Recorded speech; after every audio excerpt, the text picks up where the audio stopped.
Olá, pessoal. Breno Lucano, mais uma vez, lá do blog de filosofia Portal Veritas. Hoje eu quero trazer para vocês um assunto que eu acho que alguns vão gostar. Eu vou falar, na verdade, sobre Marco Aurélio e suas relações com Deus.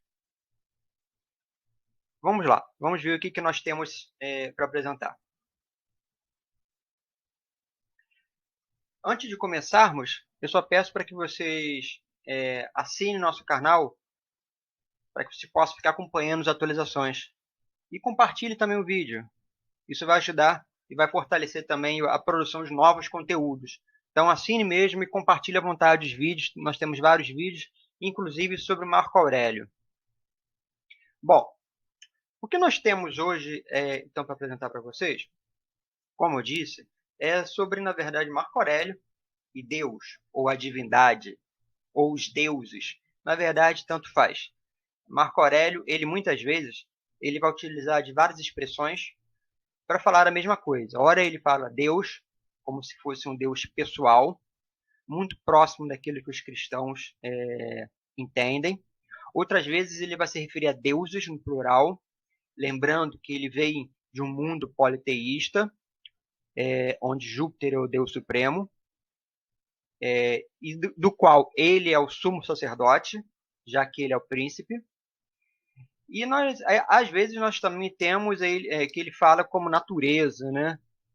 Natureza, aí ele fala num linguajar mais ortodoxo, estoico propriamente dito, natureza no sentido de Deus, de divindade, de providência, é sempre nesse sentido, de uma razão que coordena todas as coisas. Então, são palavras que Marco Antonino vai se utilizar. Marco, eu já falei algumas vezes atrás. Marco, em outros vídeos. Marco, ele não é um autor ortodoxo. Ele vai se utilizar muitas vezes de de influências que ele teve de um outro autor estoico que foi aluno direto de Zenão de Cício, que é Ariston. E Ariston, ele rompe com Zenão e se aproxima cada vez mais do cinismo. Isso faz com que Marco, muitas vezes, não seja um estoico propriamente dito, ortodoxamente falando, e se aproxime muito mais do cinismo do que do estoicismo ortodoxo, com Zenão em Crisipo, por exemplo, porque ele vai tender para essa linhagem mais aristoniana. Tem alguns vídeos que eu já falei sobre isso e volto a falar, e vou deixar o card aqui em cima para vocês darem uma olhada e deem uma olhada depois. Marco ele vai trabalhar a questão de Deus sobre vários prismas, sobre vários assuntos. Ele vai falar, por exemplo, sobre atingir a Deus e como é possível atingir a Deus. Então, lá em Meditações 3.11, ele vai falar que a cada acontecimento dizer a si mesmo, isso vem de Deus. Nesse sentido, Marco é mais ortodoxo, porque ele vai entender o mundo como um encadeamento de circunstâncias, todas essas circunstâncias ligadas, entrelaçadas e todas elas provenientes de uma razão comum. É como se aí Marco vai utilizar a linguagem aristoniana, né? Mais para Aristão e menos para o estoicismo ortodoxo. É como aquela alegoria que ele utiliza algumas vezes, de que o sábio é como um ator e Deus é o diretor do espetáculo. Ao sábio cabe apenas atuar da melhor forma possível o espetáculo que é dirigido por Deus, ou pelos deuses. Então, Deus ele vai concatenar o mundo à sua vontade, assim como o diretor, e o sábio, enquanto ator, ele vai apenas interpretar da melhor forma possível. O que significa interpretar da melhor forma possível? Significa fazer aquilo que o diretor quer que ele faça. Se submeter. Daí vem a questão da resiliência, que é tão conhecida e que é muito falado nos vídeos, nesses variados vídeos que tem no YouTube, muitos dos quais bem pobre, por sinal. Em outro momento, lá em Meditações 5.27, ele vai falar Viva bem com os deuses. Aí, tá vendo? Aí ele já fala no plural. De bem com os deuses está aquele que lhes mostra diuturnamente a alma satisfeita com a sua sorte, mais uma vez, lembrando aquela passagem do ator e do diretor. Viver de acordo com os deuses significa aceitar aquilo que os deuses colocam em nosso caminho. Isso é muito interessante. Provavelmente, não apenas lá em Roma, mas atualmente nós, com a religião que nós temos, o cristianismo, especialmente esse cristianismo empobrecido teologicamente, entre esses pastores vendem prosperidade, parece que, na verdade, nós queremos submeter a vontade de Deus à nossa vontade. É como se, não satisfeito com aquilo que acontece conosco, nós queremos fazer com que Deus se convença da necessidade de que as coisas tenham que acontecer segundo a minha vontade, não a vontade dele. Isso acontece demais. A gente vê as pessoas falando isso. Então as pessoas confundem muito essa visão, por exemplo, que Marco tem, com uma visão de uma teologia mais da prosperidade, onde a felicidade não é mais entendida como se submeter, mas a felicidade é entendida com aquilo de bom, de acordo com o senso comum, que Deus é capaz de me propor. O que é bom de acordo com o senso comum?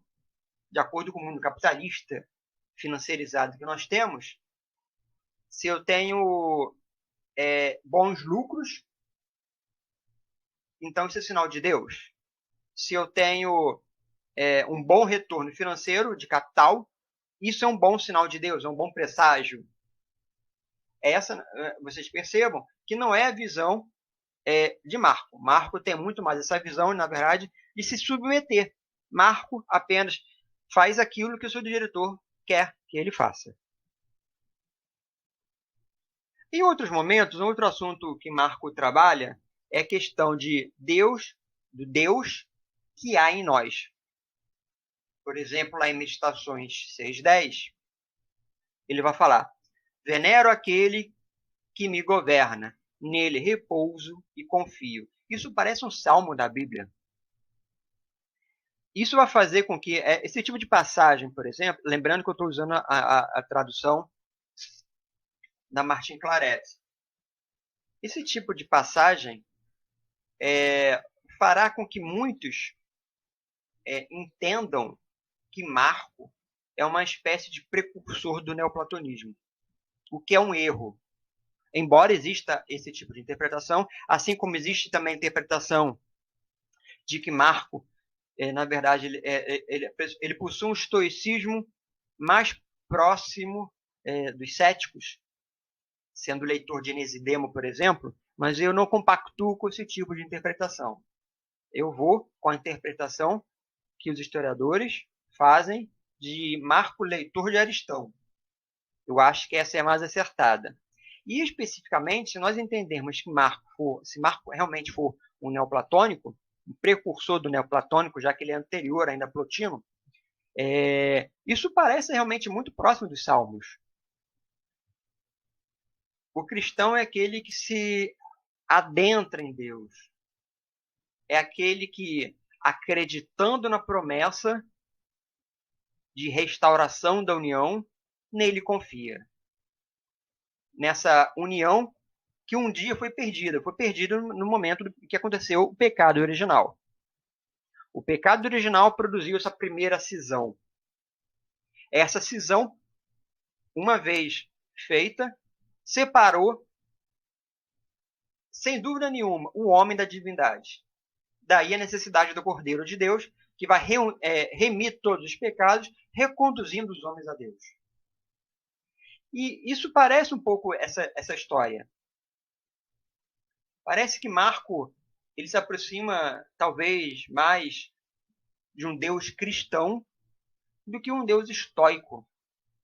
É bem curioso isso. Em outros momentos, Marco vai falar sobre a questão da criação. Por exemplo, Meditações 6:36, ele vai falar que tudo emana da mesma fonte. Isso também parece neoplatonismo, mas também parece peripatético. Parece também Boécio. Eu gosto muito de Boécio. Eu acho muito interessante. E Próclo. Então, o que existe, o real, ele vai sair de uma fonte. Essa fonte, que é o lar, vai brotar todas as coisas que existem. Tudo vai sair daí. Mas para que essas coisas continuem existindo, é necessário que elas retornem para onde elas vieram. A existência das coisas apenas é possível na medida em que as coisas que uma vez geradas retornem para onde elas saíram. Elas retornem para de onde elas foram originadas. Daí, por exemplo, que o cristão, para que ele possa ter uma vida, vida eterna, ele deve retornar a Deus. O que é Deus? Deus é a fonte de onde ele veio. Então, a vida eterna apenas é possível na medida que ele retorna de onde ele veio. Deus.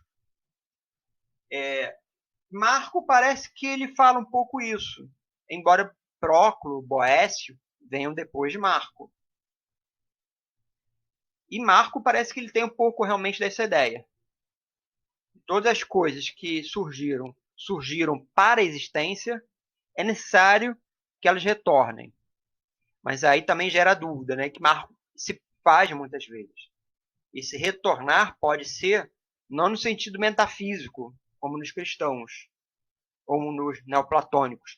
Esse retornar pode ser, por exemplo, do ponto de vista material. No momento em que a morte acontece, os elementos constitutivos do corpo retornam para a natureza. Então, na verdade, é uma metafísica materialista, bem parecido com Epicuro, com Lucrécio. E Marco tem muito essa característica de fazer com que a dúvida esteja sempre presente no seu sistema. Ele é sempre dúbio. Marco nunca é taxativo nas suas ponderações. Ele sempre vai pensar de um lado, mas levando em consideração que a outra possibilidade também existe. Em Meditações 9 e 39, ele vai falar as coisas todas provêm de uma só fonte inteligente, da qual decorrem como um corpo único. E então, tudo quanto existe, por acaso reunido, por acaso se dispersa. Mais uma vez, essa ideia do retorno, mas não no retorno transcendente. É um retorno de dispersão dos elementos constitutivos do corpo.